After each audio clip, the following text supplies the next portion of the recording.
Hello everyone, welcome to the एक्जिया IAS academy. तो चलिए देखते हैं कौन से इम्पोर्टेंट न्यूज़ आर्टिकल हैं जो रेलेवेंट रहेंगे एग्ज़ाम पर्सपेक्टिव से। इसमें मैं आपको हर आर्टिकल का समरी बताऊंगा, चीज़ों को इन शॉर्ट समझाने की कोशिश करूंगा। हर आर्टिकल में जो डिफरेंट आपके फैक्ट है, कॉन्सेप्ट है, आइडियाज़ है, वो किस तरीके से एग्ज़ाम में पूछी जा सकती है, जो मेन पॉइंट है उनको हाईलाइट करवाने की कोशिश करूंगा। ये जो भी एनालिसिस है बेस्ड है UPSC as well as different state PCS का जो सिलेबस है उसके लिहाज से है। सेकेंडली, जो पास्ट ईयर के क्वेश्चन पेपर रहे हैं 20 to 25 ईयर्स के UPSC as well as different state PCS के, इंक्लूडिंग प्रीलिम्स और मेंस के पेपर, तो उसके लिहाज से एनालिसिस करूंगा ताकि चीज़ें कॉम्प्रिहेंसिव रहे, जो डिस्कशन है वो क्रेडिबल रहे और एग्जाम ओरिएंटेड रहे। एडमिशन ओपन है एक्जिया आईएएस एकेडमी में। आप हमारे foundational as well as crash course से जुड़ सकते हैं। इन दोनों ही कोर्सेज में जो आपको फैसिलिटीज़ प्रोवाइड की जाएंगी वो इसमें मेंशन है, आप इसको एक बार देख लीजिएगा। फर्दर चीज़ों को डिटेल में जानने के लिए आप कांटेक्ट कर सकते हैं 6002417488 नंबर पे। ध्यान रखिएगा, ये हमारा इकलौता ऑफिशियल नंबर है। तो पहला आर्टिकल बात करता है how India can become the next global hub. तो किस तरीके से इंडिया क्या कर सकता है, जो ग्लोबल इंस्टीट्यूशन है जैसे यूनाइटेड नेशन है, यूनाइटेड नेशंस के आपके जो 6 ऑर्गन है उनका जो हेडक्वार्टर है, डब्ल्यूटीओ है, आईएमएफ है, वर्ल्ड बैंक है, तो ये जो भी डिफरेंट इंस्टीट्यूशन है इनका जो आपका हेडक्वार्टर है मोस्टली स्विट्जरलैंड में लोकेटेड है। और ये जो स्विट्जरलैंड में लोकेटेड है इसका मेन रीज़न क्या है?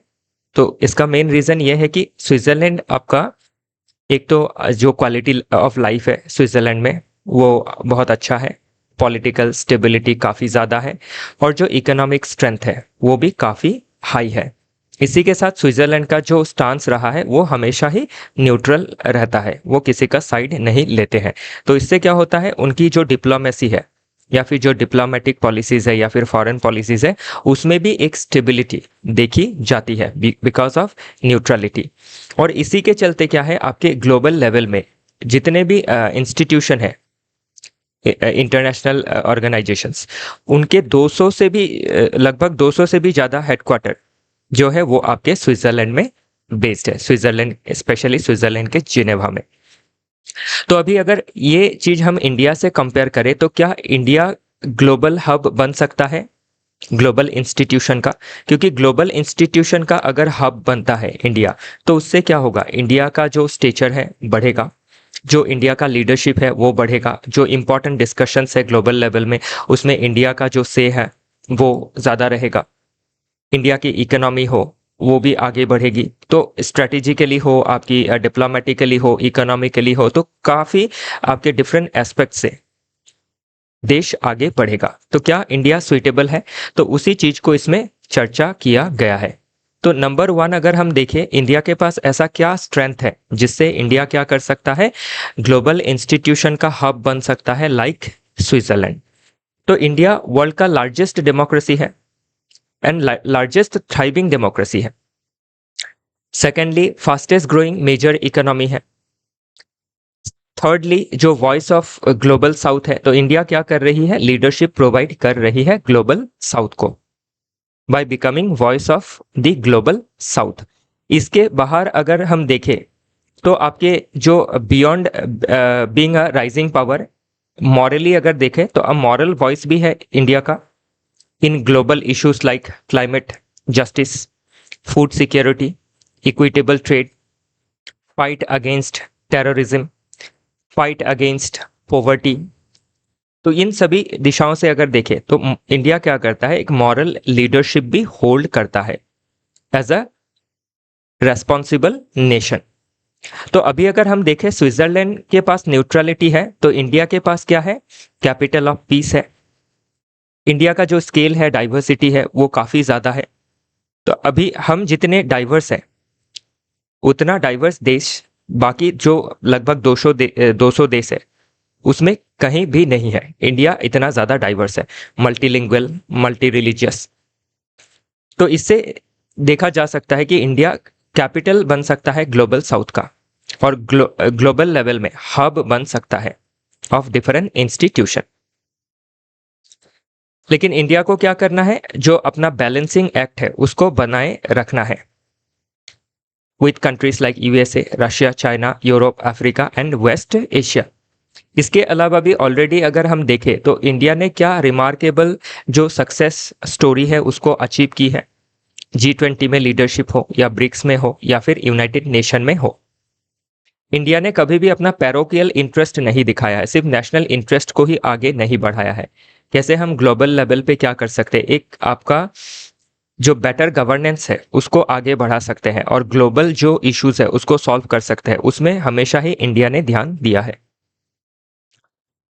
तो अभी इसमें देखें रिमार्केबल सक्सेस स्टोरी में, तो पहला जो आपका इंटरनेशनल लेवल पे जो इंस्टीट्यूशन है इंटरनेशनल सोलर अलायंस, इसको जो आपका पेरिस क्लाइमेट एग्रीमेंट था 2015 में, प्रोबेबली COP21 था, तो उसमें इंटरनेशनल सोलर अलायंस की जो इनिशिएटिव है वो इंडिया ने लिया और इसका हेडक्वार्टर कहाँ है, गुरुग्राम में है, जिसका अभी 120 से भी ज़्यादा जो देश है इसका मेंबर है।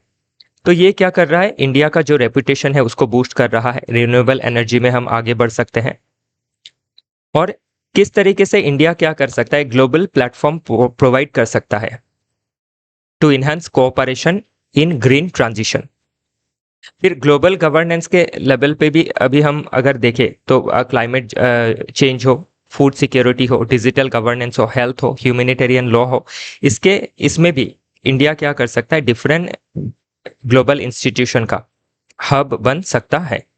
इसके अलावा और अगर हम देखें इंडिया का क्या आपका सक्सेस है या फिर क्या स्ट्रेंथ है, तो डेमोग्राफिक जो वेट है वो काफ़ी ज़्यादा है। हम वर्ल्ड का 1/6 पॉपुलेशन को होल्ड करते हैं, ह्यूमैनिटी को होल्ड करते हैं। फिर लेजिटिमेसी हम प्रोवाइड कर सकते हैं as the voice of billions, और इकोनॉमी का ग्रोथ जो है वो ऑलरेडी हमारा फास्टर है ही। नो डाउट कुछ आपके हमारे डेमोक्रेटिक इंस्टीट्यूशन में कुछ चैलेंजेस है, लेकिन चैलेंजेस होने से भी क्या है, ये रोबस्ट है और क्रेडिबल है। इसमें आप 22 शेड्यूल लैंग्वेजेस के बारे में भी मेंशन किया गया है। आपके 22 शेड्यूल लैंग्वेजेस हो या फिर काउंटलेस डायलेक्ट्स हो या फिर आपके डिफरेंट शॉर्ट ऑफ एथेनिसिटी का आपका इंक्लूसिविटी हो, तो उस वो इंक्लूसिविटी हमें क्या बताता है कि हम विजन ऑफ वासुदेव जो कुटुंबकम है, जो हमारा सिविलाइजेशनल इथो है ऑफ महा उपनिषद, वो सिर्फ स्लोगन ही नहीं है, उसको हम जीते भी है। हमारे देश में हमारा देश जीता जागता एक उदाहरण है वर्ल्ड के आगे। तो जो स्पिरिट है हमारा वासुदेवा कुटुंबकम का, कि वर्ल्ड एक फैमिली की तरह है, तो वो हम जीते हैं। और उसका जो आपका हमारा अगर हिस्ट्री भी देखे तो हम ऐसे एक जमीन का टुकड़ा है या फिर देश है जो आपका डिफरेंट आइडियाज, पीपल को, कल्चर को हमेशा से ही फ्लोरिश करते आया है। हमारा जो इथोस है अतिथि देवो भव, कि गेस्ट क्या है, भगवान के बराबर है। तो जो हमारी ट्रेडिशन ऑफ हॉस्पिटैलिटी है वो अनमैच है। तो हम क्या कर सकते हैं, जो हमारा एंशियंट एस्पिरेशन है और जो हमारे इथोस है वो हमें क्या बनाती है, विश्व गुरु बनाती है या फिर टीचर बनाती है टू गाइड दी वर्ल्ड।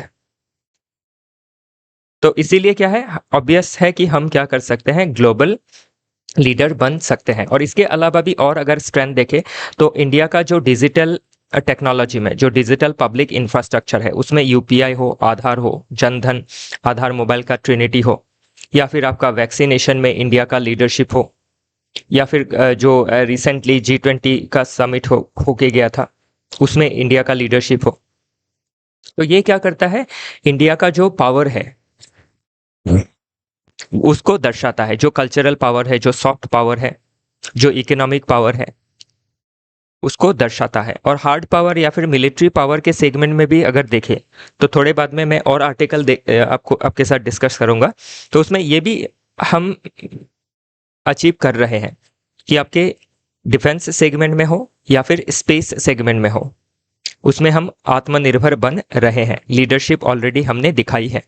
लगभग 30 से भी ज़्यादा देशों के 400 से भी ज़्यादा सैटेलाइट हमने लॉन्च किए हैं। तो ये सभी चीज़ें क्या है, हमारा जो आपका स्ट्रेंथ है देश का, वो दर्शाता है। कल्चर से हो या फिर सोसाइटी के लेवल पे हो, इकोनॉमी लेवल पे हो, तो उससे क्या है, हम ग्लोब है उसका नेक्स्ट हब बन सकते हैं। और जो हमारा पावर ऑफ इंक्लूसिविटी है वो क्या करेगा, पूरे ग्लोब को हमारे साथ जोड़ने में मदद करेगा। तो ये जो आर्टिकल है इससे आपको सीधा सीधा India must become the next global hub और India can become the next global hub full stop comment, इस तरीके का क्वेश्चन बन सकता है। अगर वो नहीं भी बनता है तो उसमें ये जो भी डिफरेंट आइडियाज हमने चर्चा की है, ये आईआर में आप कहीं इकोनॉमी में जिक्र कर सकते हैं। तो ये पढ़ाई आपका वेस्ट नहीं होगा। इसमें जो भी आइडियाज पढ़ेंगे, जरूरी नहीं है कि कैसे नेक्स्ट ग्लोबल हब बनेगा आप लिखे। वो नहीं भी आता है तो आप डिफरेंट, ये जो भी डिफरेंट आइडियाज यहाँ पे दी गई है उसको आप डिफरेंट क्वेश्चन में इस्तेमाल कर सकते हैं। नेक्स्ट आर्टिकल बात करता है improve GDP measurement for a well rounded view of India's rice. तो अभी ध्यान रखिएगा कि जीडीपी क्या मेजर करता है, आपके एक साल के अंदर, एक फाइनेंशियल ईयर में देश ने कितना गुड्स एंड सर्विसेज को प्रोड्यूस किया है विद इन आवर टेरिटोरी, उसको काउंट करता है। तो उससे क्या पता लगता है, हमारे देश का ग्रोथ पता लगता है। लेकिन अभी ध्यान रखिएगा जो जीडीपी का मेजरमेंट है उसको इम्प्रूव करने की बात कही गई है। तो इसमें क्या इम्प्रूव करने की बात कही गई है, स्पेशली दो तरह का इम्प्रूवमेंट के बारे में मेंशन किया गया है और उसको भी लिंक किया गया है विथ विकसित भारत गोल 2047, कि जब तक हम विकसित भारत बनेंगे बाय 2047 तो उससे पहले हमारा जो जीडीपी का मेजरमेंट है वो पैरोकियल नहीं होना है, उसको नैरो नहीं होना है, उसको ब्रॉड तरीके से हमें आगे बढ़ाना होगा। जो जीडीपी का मेजरमेंट है उसमें कुछ आपके ब्रॉड जो एस्पेक्ट्स है उनको जोड़ने होंगे।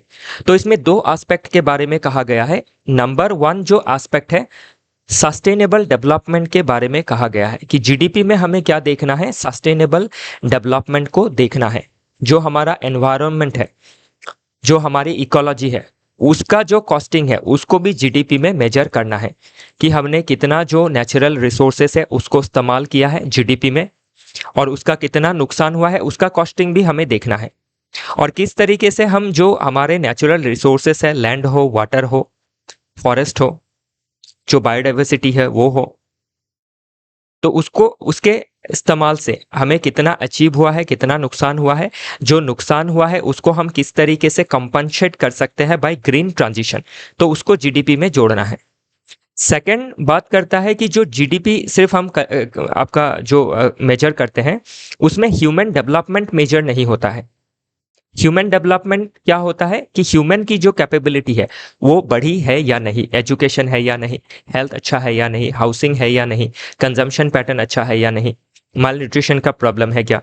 तो ये सभी जो प्रॉब्लम आज हम हमारे देश में देख रहे हैं कि जो इनकम डिस्ट्रीब्यूशन है उसमें इनइक्वालिटी है, तो इसीलिए डिस्ट्रीब्यूशन को भी हमें जीडीपी में काउंट करना होगा कि जो जीडीपी का मेजरमेंट है उसमें जो भी जीडीपी हमारा $4 ट्रिलियन का आपका जीडीपी है, तो उस $4 ट्रिलियन जीडीपी में अगर आपके 80% जो वेल्थ है वो अगर रिच पर्सन के पास ही रहेंगे तो उससे देश का जीडीपी तो बढ़ेगा, ग्रोथ हमें बढ़ा हुआ दिखेगा, लेकिन जो ह्यूमन डेवलपमेंट का एस्पेक्ट है वो पीछे छूट जाएगा। तो उसमें हमारे देश के जो डिफरेंट सेक्शंस ऑफ पॉपुलेशन है, इंक्लूडिंग आपके मार्जिनलाइज सेक्शन में या फिर जो आपके SC ST OBC जो भाई बहन है या फिर आपके स्पेशली जो पर्सन विथ स्पेशल एबिलिटी है, LGBTQ कम्युनिटी है, वुमेन है, इन सभी सेगमेंट का, सेक्शंस का डेवलपमेंट काफ़ी ज़रूरी है। मतलब इंक्लूसिव डेवलपमेंट होना ज़रूरी है ताकि जो पिछड़े वर्ग के आपके सेक्शन है उनको हम आगे बढ़ा सके। तभी क्या है, जो ट्रू विकसित भारत का गोल है बाय 2047 वो अचीव किया जा सकेगा। नेक्स्ट आर्टिकल बात करता है गार्डिंग द साइबर पास। तो अभी ये आर्टिकल जो है ये स्पेशली बात कर रहा है कि after 27 years of intense diplomacy, United Nations ने क्या किया है, रिसेंटली लॉन्च किया है global mechanism for cyber space. तो अभी साइबर स्पेस का जो राइज है हम 90s से देख सकते हैं, 2000 के बाद ये थोड़ा और बढ़ा था, और 2000 अगर आप 10-15 के बाद देखें तो साइबर स्पेस की जो ग्रोथ है वो काफ़ी ज़्यादा हुई है। आईसीटी का, इंफॉर्मेशन एंड कम्युनिकेशन टेक्नोलॉजी का, वो चाहे आपका पीसी हो, मोबाइल फ़ोन हो, उसके साथ इंटरनेट कनेक्टिविटी हो, और उससे आपके डिफरेंट सर्विसेज हो, चाहे बैंकिंग हो, गेमिंग हो, गवर्नेंस रिलेटेड कुछ सर्विसेज हो, वेलफेयर मेजर्स हो, तो ये सभी चीज़ें क्या है, ऑनलाइन प्लेटफॉर्म पे आ चुकी हैं। और इससे क्या है, साइबर थ्रेट जो है वो बढ़ रहा है। आपके जो क्रॉस बॉर्डर साइबर इश्यूज है, साइबर क्राइम्स है, साइबर थ्रेट्स है, साइबर फ्रॉड्स है, वो देखे जा रहे हैं डिफरेंट तरीके से। तो अभी देश के अंदर है तो आप उसको नैप कर सकते हैं, कंट्रोल किया जा सकता है, लेकिन जब ट्रांस बाउंड्री इसका मूवमेंट होता है साइबर क्रिमिनल्स का, तो उसको हमें नैप करने में दिक्कतें आ जाती है। तो इतने दिनों तक एक कॉन्सेंसस नहीं बन पाया था, लेकिन after 27 years of intense diplomacy, United nation ने रिसेंटली ग्लोबल मैकेनिज्म को लॉन्च किया है फॉर साइबर स्पेस। तो ये अभी डिस्कशन पे है। तो इसमें क्या किया जाएगा कि forum to advance responsible state behaviour in cyber space, focusing on norms, then आपका international law, capacity building and confidence building measures. तो पहले तो देश के अंदर आपके confidence building, trust building measures, okay, ये सभी को डेवलप करना होगा, कैपेसिटी को बिल्ड करना होगा, ताकि जो आपके transcendental nature of cyber attack है उसको हम खत्म कर सके या फिर मिनिमाइज कर सके। तो इसमें अभी इंडिया का रोल क्या रहेगा, तो इंडिया अभी अगर देखें डिजिटल पब्लिक इंफ्रास्ट्रक्चर में, डिजिटल इंडिया का जो मिशन है उसमें, फिर आपके फिनटेक में, फाइनेंशियल टेक्नोलॉजी में काफ़ी हम आगे बढ़ चुके हैं, या फिर हम एक मॉडल की तरह, एक आर्ही की तरह है फॉर दिस वर्ल्ड। तो डिफरेंट डेवलपिंग नेशन हमने जो डेवलपमेंट किया है इन फाइनेंशियल टेक्नोलॉजी उसको रेप्लिकेट कर रही है। तो इससे क्या है, एक इंडिया का फिनटेक में, फाइनेंशियल टेक्नोलॉजीज में, डिजिटल टेक्नोलॉजी में, डिजिटेक में इंडिया का जो लीडरशिप है, जो ग्रोथ है, वो हम देख सकते हैं। तो इसमें इंडिया क्या कर सकता है, जो ग्लोबल साउथ है उसको लीडरशिप दे सकता है। तो इसमें DPI, digital public infrastructure, digital India, सभी चीजें मेंशन की गई है। ओके, तो इसमें अभी जरूरी क्या है कि इंडिया क्या करे, अपना जो टेक्नोलॉजिकल रोल है उसको प्ले करे, क्योंकि हम सॉफ्टवेयर में, आईटी में काफी हम डेवलप्ड है। टॉप 10 नेशंस के अंदर इंडिया का नाम आता है। तो इंडिया इसमें क्या कर सकता है, बेटर लीडरशिप रोल प्ले कर सकता है। और साइबर सिक्योरिटी रिलेटेड अगर कोई इंस्टीट्यूशन इन फ्यूचर बनता है, तो अभी जो देखा हमने, can India become the next global hub, तो उसमें हम एक जो हेडक्वार्टर है वो भी हम इंडिया में स्थापना कर सकते हैं। ओके, चलिए देखते हैं अगला आर्टिकल। तो ये जो भी आइडियाज मैंने यहाँ पे पुट किया गया है बाय ऑथर, और उस आइडियाज के ऊपर जो भी मार्किंग मैंने रखा है, ये सभी चीजें इंपॉर्टेंट रहेंगी। नेक्स्ट आर्टिकल काफी अच्छा लगा मुझे। इसमें इंडिया का जो स्पेस सेगमेंट है, पहले तो आपके ग्रुप कैप्टन शुभांशु शुक्ला जी के जो हिस्टोरिक आपका सक्सेस है, हमारे देश का जो हिस्टोरिक सक्सेस है to travel into ISS international space station, उसको सराहना की गई है। और उसी के साथ जो डिफरेंट मिशन है, किस तरीके से इंडिया का जो पावर है इन स्पेस, ग्रोथ है इन स्पेस, डेवलपमेंट है इन स्पेस सेगमेंट, उसको इसमें चर्चा किया गया है। इसी के साथ किस तरीके से हम कोलैबोरेशंस कर रहे हैं विथ डिफरेंट नेशन। तो ये जो आर्टिकल है प्रीलिम्स के लिहाज से जो डिफरेंट मिशन है, कोलैबोरेशन से पूछी जा सकती है। मेंस में जीएस पेपर 3 में आपके स्पेस सेगमेंट को इकोनॉमी से जोड़ के, टेक्नोलॉजी से जोड़ के पूछा जा सकता है, डिजास्टर मैनेजमेंट से जोड़ के पूछा जा सकता है। तो उस सभी चीज़ों को हमें इसमें देखना है। और इस इंडिया का स्पेस जर्नी का बारे में ऐसे में भी आ सकता है, तो ऐसे लिखने में भी ये आर्टिकल आपको मदद करेगा। तो 18 डेज शुभांशु शुक्ला जी रहे इंटरनेशनल स्पेस स्टेशन में। कौन से मिशन का पार्ट थे, एक्सियोम 4। इसे इंडिया का जो ग्रोइंग स्टेचर है ग्लोबल स्पेस एक्सप्लोरेशन में, वो हम देख सकते हैं। और जो नया स्ट्रेटेजिक पार्टनरशिप चल रहा है विद इंडिया यूएस, वो भी इसमें मेंशन किया गया है। तो इंडिया यूएस ने एग्री किया था 2023 में कि इंडियन एस्ट्रोनॉट्स को आईएसएस में भेजा जाएगा।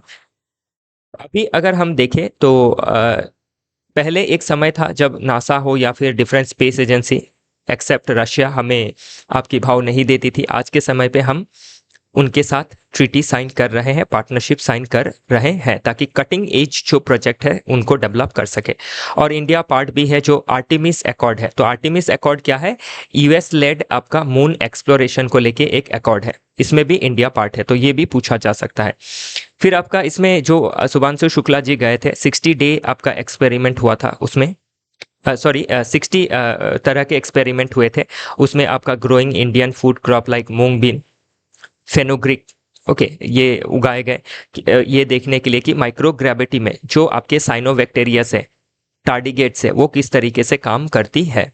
फिर आपका अपकमिंग जो गगनयान मिशन है, उसमें आपके शुभांशु शुक्ला जी का जो अनुभव रहा है वो हमें मदद करेगा। ओके, नेक्स्ट अगर हम देखें तो आपका हाल ही में जो निसार सैटेलाइट भेजा गया था नासा और इंडिया के जॉइंट कोलाबोरेशंस में, जो सिंथेटिक अपर्चर रेडर भेजा गया था, जिससे क्या की जा सकती है, अर्थ को ऑब्जर्व करके डिफरेंट डेटास को कलेक्ट करके एग्रीकल्चर में हो, डिजास्टर मैनेजमेंट में हो, ओके, आपके बायोडाइवर्सिटी मैनेजमेंट में हो, फॉरेस्ट मैनेजमेंट में हो, काम आ सकता है। तो उस निसार को भेजा किससे गया? GSLV F-16 व्हीकल से। और आपके PSLV C-59 के जरिए क्या भेजा गया? प्रोबा 3 स्पेस आपका एक ESA सैटेलाइट था, मतलब यूरोपियन स्पेस एजेंसी का सैटेलाइट था, नाम था प्रोबा 3, उसको लॉन्च किया गया बाय PSLV C-59। ओके, तो इन सभी चीजों को प्रीलिम्स में पूछा जा सकता है। फिर आपका जापान के साथ क्या है? विद जापान, जो जापान का स्पेस एजेंसी है जाक्सा, तो ये प्लान कर रही है एक लूपेक्स मिशन को। तो लूपेक्स मिशन किसके लिए रहेगा? लूनर एक्सप्लोरेशंस के लिए। ओके, लूनर एक्सप्लोर मतलब मून को एक्सप्लोर करने के लिए। तो इसमें 250 kg का एक आपका रोवर रहेगा to search for water ice on moon. तो ध्यान रखिएगा, ये सभी प्रीलिम्स में पूछा जा सकता है। फिर यूरोपियन स्पेस एजेंसी का जो प्रोबा 3 था, ये इसमें फोटो में हमने देखा और इसमें चीजें लिखी गई है बाकी। ओके, तो बाकी ये सभी चीजें आप देख सकते हैं। और इसी के साथ आपका इसमें कोल्ड वॉर एरा के समय पे हमारे जो पहले एस्ट्रोनॉट्स थे जिन्होंने स्पेस भ्रमण किया था, वो थे राकेश शर्मा जी, 1984। ये सभी चीजें पूछी जा सकती है। किसने मदद किया था? USSR, आज का समय का रशिया, उस समय सोवियत यूनियन या फिर USSR। और एक अगर माइलस्टोन देखें तो 400 सैटेलाइट अभी तक हमने सेंड किया है डिफरेंट नेशंस का, जो कि लगभग 34 नेशन है। 34 नेशन का 400 सैटेलाइट भेजा गया है बाय इंडिया। तो इससे क्या है, एक रेवेन्यू हमारा जनरेट हो रहा है। नेक्स्ट है इंडिया का जो स्पेस पॉलिसी है 2023। तो ये क्या कर रहा है? प्राइवेट सेक्टर को सपोर्ट दे रहा है, और उसमें आपके आज के समय पे 300 स्पेस स्टार्टअप हम देख सकते हैं इंडिया में। तो ये सभी चीजें क्या कर सकती है, हमारा जो आपका स्पेस सेगमेंट में हमारा साइंस एंड टेक्नोलॉजी हो, रिसर्च एंड डेवलपमेंट हो, को आगे बढ़ा सकती है, इकोनॉमी को आगे बढ़ा सकती है, और डिफरेंट सेगमेंट डिजास्टर मैनेजमेंट में मदद कर सकती है। इसके अलावा भी अगर हम अलग और मिशंस भी देखें जिसमें हमने सक्सेस हासिल की है, तो वो है मंगलयान, जिसको हमने फर्स्ट अटेम्प्ट में ही आपके मंगलयान में पहुंचाया था। ओके, जो मंगलयान मिशन था, जो आपका मिशन सक्सेसफुल था, और फर्स्ट एशियन नेशन है हम जो मार्च ऑर्बिट कर रहे थे। Okay, on it's very first attempt. Next Chandrayaan 3, इससे पहले 2 जो था वो आपका पार्शियली सक्सेसफुल था, पार्शियली फेलियर था। चंद्रयान 1 सक्सेसफुल था, और इसके बाद अभी चंद्रयान 3 का सक्सेस हम देख सकते हैं 2023 में, और फ्यूचर में 4 और 5 भी आने वाला है। और हम फर्स्ट कंट्री है जो चंद्रयान 3 के तहत आपके सॉफ्ट लैंडिंग की है ऑन मून साउथ पोल। हमारा खुद का जो GPS सिस्टम है वो है नेवी। फिर और एक मिशन है जो सोलर मिशन है, Aditya L1 solar observatory mission. तो आप इसमें देख सकते हैं कि आप अगर न्यूज़पेपर पढ़ते हैं तो आपको कितनी चीजें एक साथ एक जगह मिल जाती हैं। और ये आर्टिकल ध्यान रखिएगा, ऐसा सेम आर्टिकल फिर आपको देखने को मिलेगा।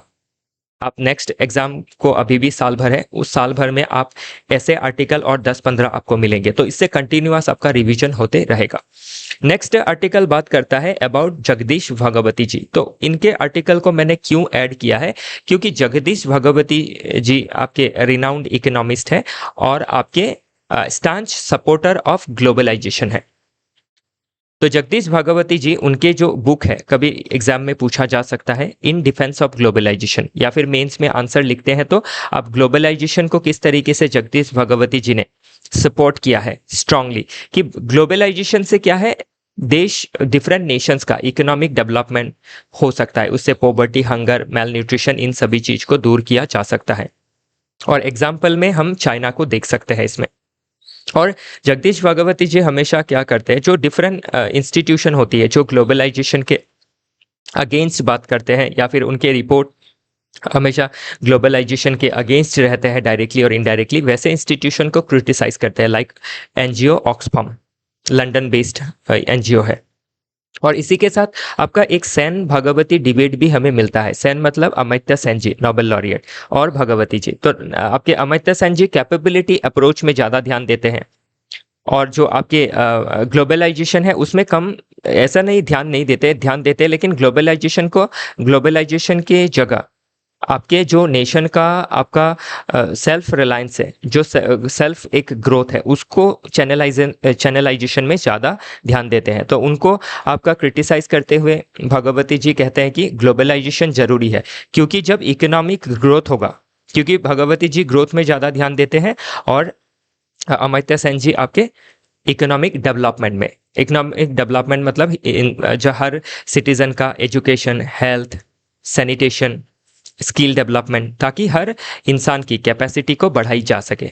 तो इसीलिए जीडीपी पे ज़्यादा नहीं फोकस करना है, ग्लोबलाइजेशन पे ज़्यादा फोकस नहीं करना है, फोकस करना है ह्यूमन डेवलपमेंट में। तो जगदीश भगवती जी कहते हैं कि ग्रोथ में ज़्यादा फोकस करना है, क्योंकि ग्रोथ होगा, जीडीपी बढ़ेगा, कमाई होगी, तभी तो हम क्या कर सकते हैं, आपका ह्यूमन डेवलपमेंट कर सकते हैं। क्योंकि ह्यूमन डेवलपमेंट मतलब एजुकेशन, स्किल, एम्प्लॉयमेंट जनरेशन, इन सभी चीज़ों के लिए हमें क्या चाहिएगा, इकोनॉमिक ग्रोथ चाहिएगा। तो दोनों ही अपने अपनी जगह पे सही है, इसका मिडिल ग्राउंड हमें लेना काफ़ी ज़रूरी है। ओके, बाकी क्या है, जो ग्लोबलाइजेशन को आपका काफ़ी समय पे क्रिटिसाइज करते हैं, उसका ये रीज़न भी है, क्योंकि एशियन फाइनेंशियल क्राइसिस हम देख सकते हैं 1997 में। तो एशियन फाइनेंशियल क्राइसिस होता ही नहीं अगर आपका एशिया की जो साउथ ईस्ट एशिया की इकोनॉमी है वो ज़्यादा ग्लोबलाइज या फिर ग्लोबली कनेक्टेड नहीं रहते। फिर ग्रेट फाइनेंशियल क्राइसिस या फिर सब प्राइम क्राइसिस हम देख सकते हैं 2007-8 में। ओके, चलिए आगे देखते हैं। नेक्स्ट आर्टिकल, ये रिपीटेड आर्टिकल है, कल या फिर शायद हमने 2-3 दिन पहले देखा था कि हाल ही में डीआरडीओ ने क्या किया, आपका जो integrated air defence weapon system है ओडिशा कोस्ट से टेस्ट किया। और ये फुल्ली इंडिजेनियस आपका एयर डिफेंस सिस्टम है, जो क्या करेगा, एनिमी का जो एयरक्राफ्ट है या फिर आपका ड्रोन है उसको मार गिरा सकता है। और ये शॉर्ट रेंज मिसाइल है, 30 to 35 किलोमीटर तक जाता है, और ये आपका सरफेस टू एयर मिसाइल है। तो ये सभी चीज़ें प्रीलिम्स में पूछी जा सकती है। अभी ये जब आर्टिकल आया ही है तो इसमें ये चीज़ भी मेंशन की गई है कि आपके 1983 में हमारे साइंटिस्ट लेट अब्दुल कलाम जी, उन्होंने जो इंटीग्रेटेड गाइडेड मिसाइल प्रोग्राम को डेवलप किया था, जिसके तहत आपके अग्नि, पृथ्वी, ओके, देन आपके आकाश, त्रिशूल एंड नाग को डेवलप किया गया था, जिससे हमारा डिफेंस सेगमेंट में हमें आपकी जो इंडिजिनियस कैपेसिटी बिल्डिंग है वो देखने को मिली थी। तो तब से लेके अब का जो जर्नी है वो दिखाया गया है। तो ये जो भी डेवलपमेंट्स है, जो भी आपके नाम है मिसाइल्स के, ये एग्जाम में पूछे जा सकते हैं, इनका रेंज पूछा जा सकता है, इनका मोड पूछा जा सकता है। ओके, देन मेंस में आपको जब डिफेंस आत्मनिर्भरता के बारे में पूछा जाएगा, डिफेंस सेल्फ रिलायंस, तो उसमें आप इन चीज़ों का जिक्र कर सकते हैं। नेक्स्ट आर्टिकल, ये हमने कल डिस्कस किया था कि जो आपका natural disaster specially Himalayan region में हो रहा है। ओके, तो उसका रीज़न क्या है, क्योंकि जो आपका फ्रेजाइल इकोलॉजी है उसमें ज़्यादा इकोनॉमिक डेवलपमेंट करने की वजह से जो डिज़ास्टर्स है वो हमें देखने को मिल रहा है। तो इसमें दोनों ही रीज़न है, एक तो आपका ह्यूमन इंड्यूस्ड रीज़न है कि अनसाइंटिफिक प्लानिंग है, ह्यूमन सेटलमेंट है। दूसरा आपका जो ग्लोबल वार्मिंग है या फिर क्लाइमेट चेंज है, उसके वजह से भी जो इरेटिक रेनफॉल है, उसके वजह से भी ये जो आपके डिजास्टर्स है वो देखी जा रही है। तो अभी ऐसे डिजास्टर्स हम कंट्रीज लाइक यूएसए में भी देख सकते हैं। तो कल तो हमने जो आर्टिकल देखा था उसमें हम डोमेस्टिक सेगमेंट में क्या कर सकते हैं उसके बारे में चर्चा की गई थी। आज इसमें चर्चा किया है कि आपके जो इंटरनेशनल लेवल पे कोऑपरेशन है और जो डेवलप नेशंस है उनको जो आपका दायित्व लेना है, लाइक यूएसए जैसे देशों को। तो ये अभी यूएसए क्या कर रहा है, इसके एक खुद के देश में भी बहुत ज़्यादा डिजास्टर्स होते हैं। ओके, जो आपके कॉमन सिटीजन है, इनोसेंट सिटीजन्स की जान जाती है इस तरीके के आपके डिजास्टर्स में। तो वैसे देश जो जिनको आपका ज़्यादा रिस्पॉन्सिबल होना चाहिए, वो आपके पेरिस क्लाइमेट एग्रीमेंट जैसे एग्रीमेंट से विड्रॉ कर रहे हैं, या फिर फाइनेंशियल सपोर्ट नहीं प्रोवाइड कर रहे हैं, या फिर फॉसिल एनर्जी में ज़्यादा और डिपेंडेंट हो रहे हैं, या फिर ड्रिलिंग इस तरीके के पॉलिसीज़ ले रहे हैं ताकि और फॉसिल फ्यूल को एक्सट्रैक्ट किया जा सके। तो इसमें इसीलिए क्या है, पूरे ग्लोब को, जितने आपके अब लगभग 200 देश है, इस इन सभी को ग्लोबल नॉर्थ जो डेवलप नेशंस है और ग्लोबल साउथ जो आपके under develop and developing nation है, इन सभी देशों को, स्पेशली डेवलप नेशंस को ज़्यादा आपका एक्टिव रहना पड़ेगा और जो इनिशिएटिव्स है वो लेना पड़ेगा और सपोर्ट करना पड़ेगा डेवलपिंग नेशंस को, ताकि ग्रीन ट्रांजिशन हम कर सके, क्लाइमेट चेंज के जैसे जो फिनोमेनन है उसको हम हॉल्ट कर सके, ताकि डिजास्टर्स कम आए। नेक्स्ट आर्टिकल, ये पास्ट में मैंने कुछ दिन, 1-2 सप्ताह पहले डिस्कस किया था, फिर से ये आया है, the two Indian facing America for decades. तो इसमें टू इंडियंस क्या बात कर रहा है कि टू इंडियंस मतलब हमारे देश में जब यूएसए कोई हमारे देश के अगेंस्ट यूएसए जब कोई स्ट्रिक्ट एक्शन लेता है, लाइक सैंक्शंस लगाना, तो इंडिया में जो हमारे पॉपुलेशन है वो दो हिस्सों में बढ़ जाती है, या फिर जो क्रिटिक्स है वो दो हिस्सों में बढ़ जाती है। एक कि आपका जो प्रेशर आया है यूएसए से, उसको हमें टेकल करना चाहिए by aligning with USA, USA के साथ अलाइन होना है, यूएसए के जो कंसेशंस डिमांड कर रही है उसको भरना या उसको मान के चलना है, नहीं तो जो आपका क्या है प्रॉब्लम है वो एग्रावेट हो जाएगा। जैसे अभी 50% आपका टैक्स बढ़ाया गया है, टैरिफ बढ़ाया गया है, तो उससे क्या होगा, आपके जो हमारा लेबर इंटेंसिव सेक्टर है उसको काफ़ी हार्म करेगा इन शॉर्ट टर्म। ये हो गए आपके टू इंडियंस में एक साइड ऑफ इंडियंस। दूसरे साइड जो है वो कहते हैं कि यूएसए का ये जो रवैया है ये आज से नहीं है, पहले भी यूएसए ने ऐसा किया है। फॉर एग्जाम्पल 1974 में जब हमने न्यूक्लियर टेस्ट किया था तब सैंक्शन लगाया। 65 में जब हमने वियतनाम, यूएस ने जो वियतनाम पे अटैक किया था उसको हमने क्रिटिसाइज किया, तो उन्होंने हमें अपोलोजेटिक होने को कहा, नहीं तो वो फूड शिपमेंट जो भेज रहे थे अंडर PL 480 प्रोग्राम, उसको कर्टेलमेंट करने की बात कर रहे थे। उसके बाद हमने ग्रीन रेवोल्यूशन को लॉन्च कर दिया। 74 में सैंक्शन की बातें कही तो भी हमने अपना प्रोजेक्ट कंटिन्यू रखा। 1989 में भी आपके स्पेशल 301 के तहत टैरिफ बढ़ाया गया था, तो उस समय तो हम काफ़ी वीक इकोनॉमी थे, तभी भी हमने पीछे नहीं हटा था। 1998 में जब न्यूक्लियर टेस्ट किया तब भी उन्होंने हमें चैलेंज किया था, लेकिन हम पीछे नहीं हटे। और उससे क्या हुआ, हमने अपने देश का स्टेचर बढ़ाया और हमने अल्टरनेट ढूंढा कि हमें अपनी जो स्ट्रैटेजिक ऑटोनॉमी है उसको कंटिन्यू रखनी है, ना कि यूएस के प्रेशर को झेलना है।